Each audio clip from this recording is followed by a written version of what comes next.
পড়ালেখা করে যদি চাকরি না পাই তো এই পড়ালেখা কী দাম আছে? আসলে পড়ালেখা যদি চাকরি করার লেখা যদি পড়ালেখা হয়, এই পড়ালেখা দরকার নাই। কারণ মানুষের ভিতরে যদি শিক্ষা না থাকে, খালি কলসের মতন, বুঝছেন? তো আমরা এই লেখাপড়া করে চাকরি করব, বিষয়টা এটা না। বিষয়টা হচ্ছে চিন্তা সে যে এরকম এরা অনেক কিছু আবিষ্কার করে, কিন্তু আমরা কিছুই পারি না। আমরা ওই একটু পড়তে যাইলে ঘুমাই সাবরে ঘুমাই যাবো, কী করব? এটি করলে হবে না, ভালো করে পড়তে হবে, কিছু আবিষ্কার করতে হবে। তো এই যারা আমাদের মতো স্টুডেন্ট, অলসতামি বাদ দিয়ে দিবেন, ভালো করে পড়তে হবে, বিষয়টা মাথাতে রাখবেন, ঠিক আছে?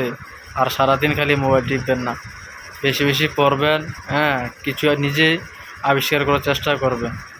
আমি খাইলাম, ঘুমাইলাম, পড়ালেখা করলাম কদ্দুর কদ্দুর, এইসব করলে চলবে না, বুঝলেন? তো এই কথাটা মাথাতে রাখবেন। আর শুধু ঘুমাইবেন, খাইবেন, এইভাবে করলে চলতো না, ঠিক আছে? ওকে, আল্লাহ হাফেজ।